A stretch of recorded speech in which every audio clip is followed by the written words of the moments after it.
Hi, welcome to another video. If you're here for the first time, my name is Nelly, and on this channel I share content on personal, professional and career development topics. So if you're a returning viewer, I hope that this channel has genuinely added value to your life. So straight to it, guys. Today in this video I want to continue with the series of those most powerful and best questions that you can ask in a job interview. So if you'd watched the previous videos, we agreed that if you're asked this question of do you have a question for us, there is no saying no. So at least before going for a job interview, you need to prepare yourself with some questions that you're going to ask the panel when they give you the chance to ask so. In the previous video, I shared those powerful questions that you need to ask to know more about the job and the company. And in this video, I'm going to share the set of questions that you can ask to help you know more about the boss who you'll be working with and the team who you'll be working with. So guys, without further ado, let's get into the video.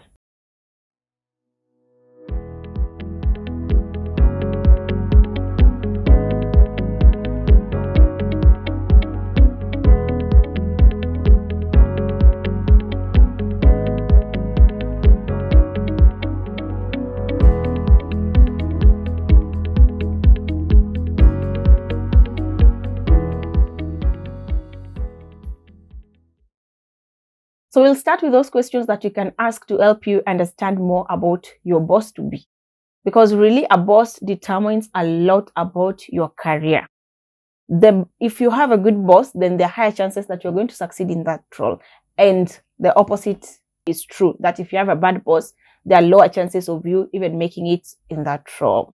People leave bosses, not organizations. If you've heard that phrase, then you know what I mean. So the first question that you can ask to know more about your boss is, how do you motivate your team?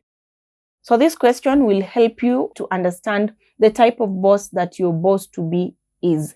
Is it someone who motivates the team, who gives credit to the team for a job well done? Or is it someone who is positive? So it is quite important to know how your boss will motivate you, or how your boss motivates the people that they work with before you get into that job or before you get into that organization. Another question that you can ask here, guys, is how do you measure success of your team? I always say that sometimes I really don't care how successful a boss is. But if the people who they lead, or if the people who report to them are not growing or developing over time, because even leadership is measured by how successful you make people to be.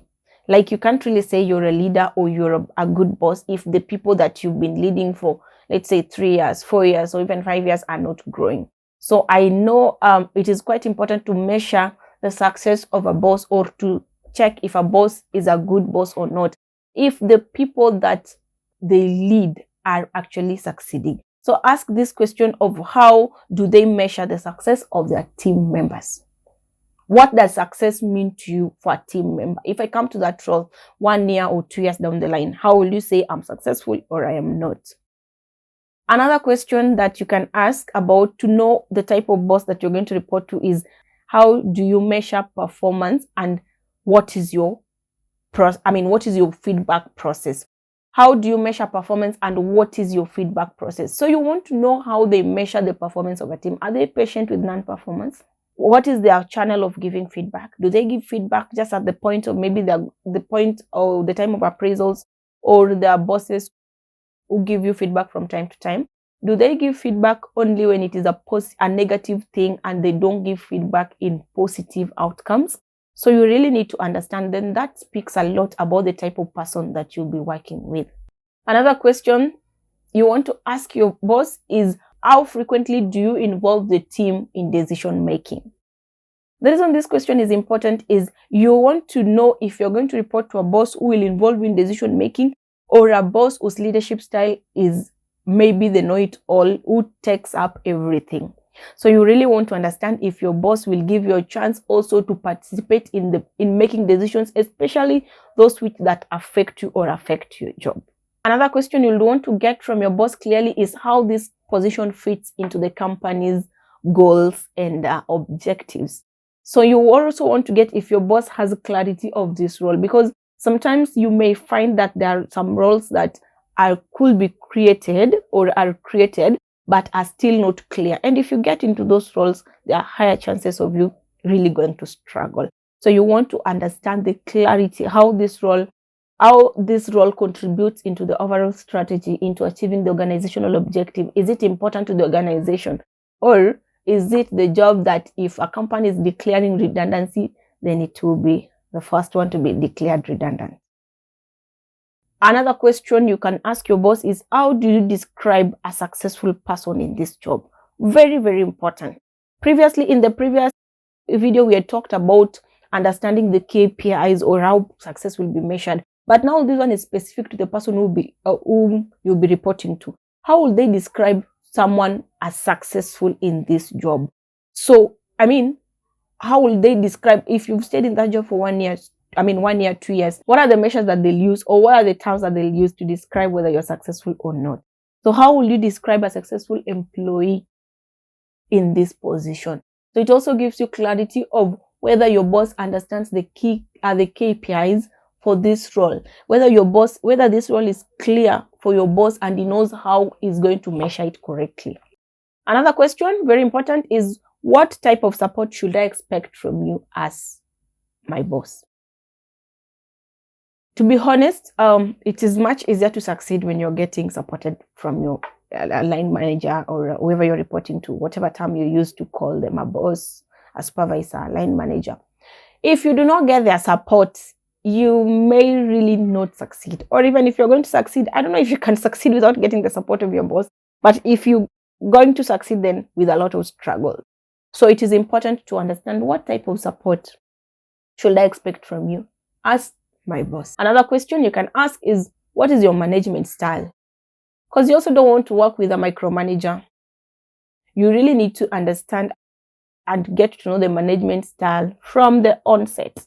So you can also be able to tell if really this job is aligned, or if really this job is well structured. The next question that you can ask, what is the one thing that makes you most proud about the current team? So you're asking this question to help you understand the strength of the current team. What is the one thing that the current team is doing really well? So that also helps you to come and know how you can leverage maybe your strength or your strength with that of the current team when you come into that job. Another question you can ask is, what are the current gaps in the team that you like to fill with a new hire? So what are the current gaps in the team helps to tell you, or to reveal maybe what are the current weaknesses of that team and how you'll be expected to come in and fill those gaps. So again, all these questions really just help you to prepare well, so that by the time that you're reporting to your new job, you're really prepared. You fully understood the team, you fully understood your boss, you have a full understanding of the job environment and the company.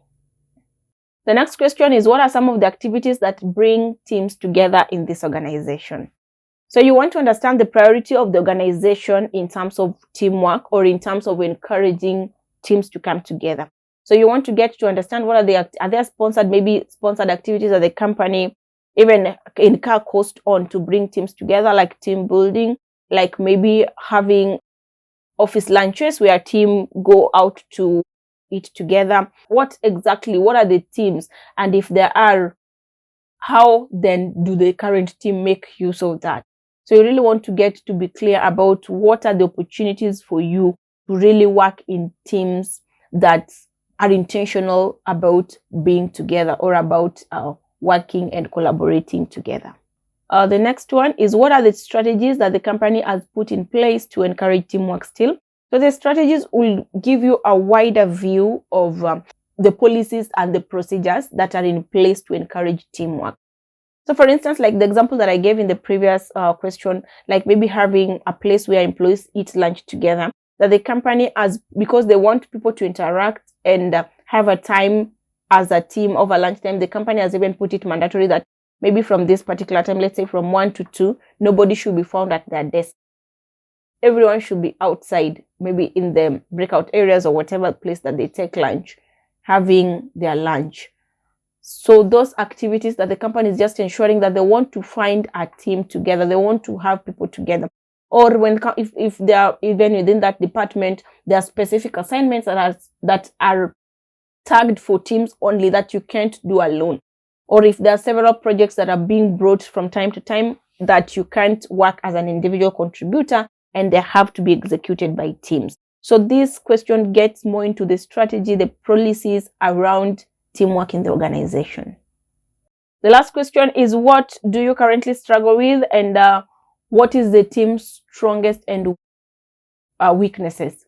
So it could look like the previous question that I said, but this is could be like a substitute question for that. But this again also digs deep into the specific strengths and the weaknesses that are in the current team, and that could also speak volumes or give you more insights on why you're being hired.